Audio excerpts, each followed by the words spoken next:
Shalom Bapak Ibu Saudara yang dikasih dalam Tuhan. Sukacita bagi saya dapat kembali menyapa setiap umat Tuhan dimanapun Bapak Ibu Saudara berada yang mengambil waktu saat ini untuk merenungkan firman Tuhan melalui program Bible and Coffee ini. Dan saya berharap setiap kita tetap terus ada dalam keadaan mengandalkan Tuhan, karena hari-hari ini bukanlah hari-hari yang mudah untuk kita jalani. Ada segala sesuatu dalam hidup kita digoncangkan. Karena itu yang menjadi kebenaran firman Tuhan, apapun yang ada di muka bumi ini akan digoncangkan. Tetapi setiap kita orang-orang percaya, kita hidup bukan berpegang kepada keadaan. Keadaan bisa digoncangkan, kita hidup berpegang kepada Allah kita yang kita sembah dalam Yesus Kristus yang tidak pernah akan bisa digoncangkan. Itu sebabnya melalui kebenaran firman Tuhan hari ini, saudara dikasih dalam Tuhan, kita akan sama-sama kembali diingatkan bahwa hidup kita harus bergantung kepada firman, kepada iman, dan kepada tuntunan Allah melalui setiap kebenaran firman Tuhan. Kita berdoa, kita datang kepada Tuhan. Bapa, terima kasih karena kesempatan yang dahsyat, kesempatan yang luar biasa Tuhan berikan bagi setiap kami untuk kami terus dibaharui melalui kebenaran firman Tuhan. Karena kami percaya langit dan bumi akan berlalu, tetapi firman Allah tinggal tetap. Itulah yang membuat kami kuat menghadapi keadaan tantangan zaman hari-hari ini. Roh Kudus, sampaikan sesuatu bagi kami. Kami buka hati kami untuk firman-Mu. Dalam nama Tuhan Yesus Kristus kami berdoa. Haleluya. Amin, amin. Puji Tuhan. Saudara dikasih dalam Tuhan, suatu kali Yesus pernah menyampaikan suatu perkataan yang memang benar-benar tegas.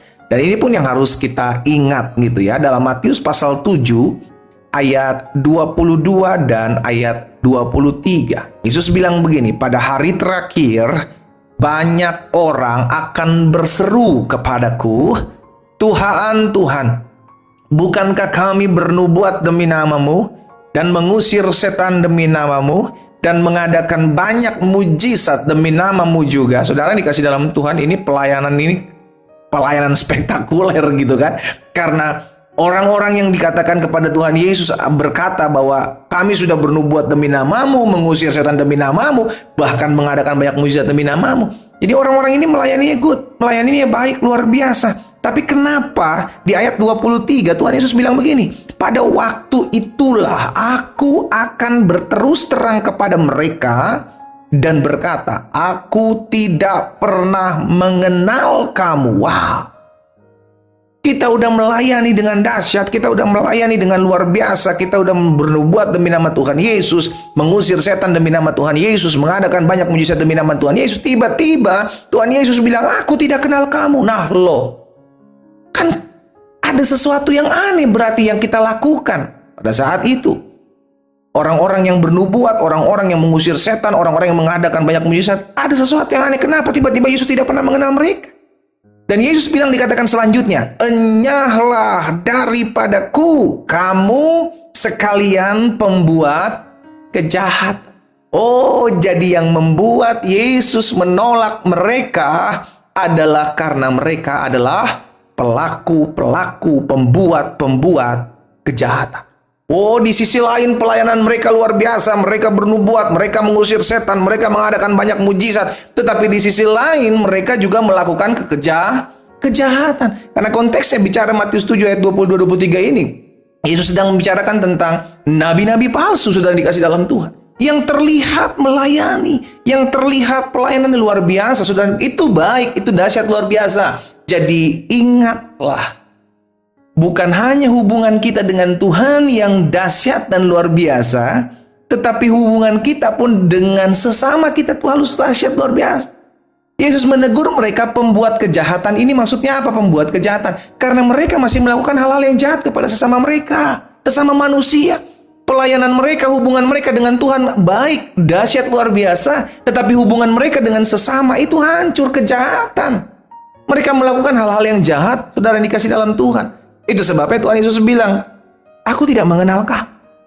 Jadi hari ini kita diingatkan jangan sampai kita ngaku hubungan kita dengan Tuhan baik, hubungan kita dengan Tuhan luar biasa, tetapi hubungan kita dengan sesama kita hancur, berantakan, saudara. Wah, tidak sedikit orang melayani ibadah dari hari Minggu, luar biasa, penuh talenta, penuh kasih karunia, tetapi hubungan dengan suami hancur, rumah tangga hancur, istri rumah tangganya hancur, hubungan orang tua dengan anak berantakan, mertua dan menantu saling serang.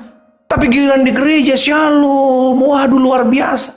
Saudara, orang-orang seperti inilah yang ditegur Yesus. Aku tidak mengenal kamu. Nyala kamu sekalian pembuat kejahatan. Waduh.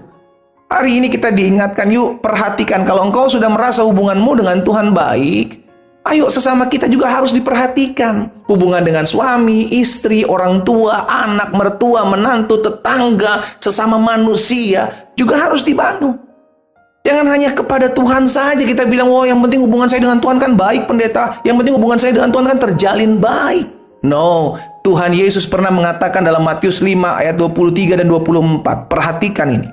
Sebab itu, jika engkau mempersembahkan persembahanmu di atas mezbah, ini bicara orang sedang datang kepada Tuhan, saudaraku. Orang bicara orang sedang akan datang beribadah kepada Allah. Tiba-tiba Tuhan bilang, engkau teringat akan sesuatu yang ada di dalam hati saudaramu, sesamamu terhadap engkau. Hubungan manusia dengan sesamanya. Ya, ayat 24 Tuhan Yesus bilang apa? Tinggalkanlah persembahanmu di depan mezbah itu, pergilah berdamai dahulu dengan saudaramu, lalu apa? Kembali untuk mempersembahkan persembahanmu. Jadi ketika engkau sedang mempersembahkan sesuatu, engkau sedang membangun hubungan dengan Tuhan, tiba-tiba engkau teringat nih, aduh, hubunganku dengan suamiku, dengan istriku, dengan anakku, mentuaku, orang tuaku, menantuku, tetanggaku, dan sesama kita belum beres. Tuhan bilang begini, tinggalkan dulu persembahanmu itu, berdamai dulu dengan mereka. Setelah selesai berdamai, baru engkau kembali datang mempersembahkan. Dengan kata lain, Tuhan gak mau kita jadi orang-orang yang munafik. Terlihat wah rohani sekali, tapi hubungan kita dengan sesama berantakan. Tuhan Yesus akan bilang, aku tidak mengenal kamu pembuat kejahat. Yuk kita perhatikan yuk hubungan kita dengan sesama, hubungan kita dengan Tuhan.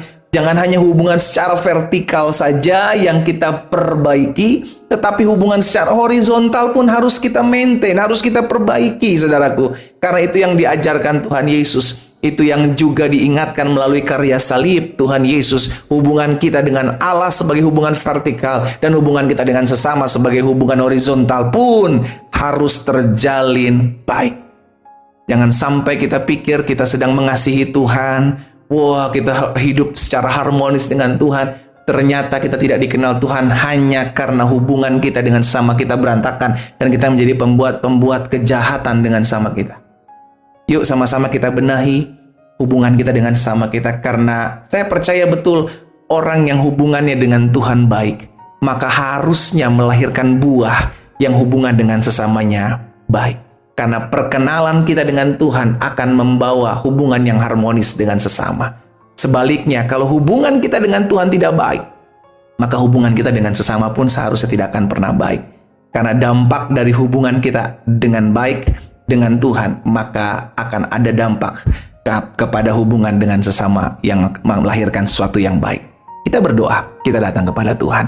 Bapa, dalam nama Tuhan Yesus, kami bersyukur karena hari ini kami mendengarkan firman-Mu. Tuhan, tolong kami nggak mau jadi orang-orang yang munafik, yang terlihat mengenal Allah lebih dahsyat, tapi hubungan kami dengan sesama hancur, hubungan kami dengan sesama berantakan, sehingga kami di pemandangan mata Tuhan tidak dikenal, dan kami hanya dikenal sebagai pembuat kejahatan. Oleh karena kami berlaku jahat kepada sesama kami, oleh karena kami berlaku jahat terhadap suami, istri, orang tua, anak, mertua, menantu kami. Tuhan, ampuni kami.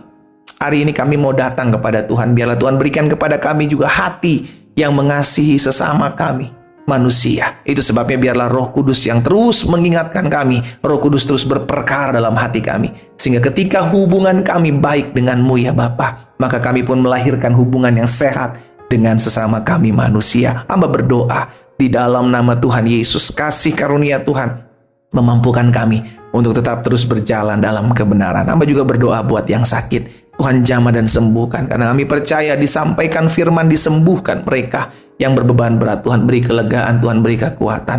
Di dalam nama Yesus Kristus Tuhan kami berdoa. Haleluya. Amin.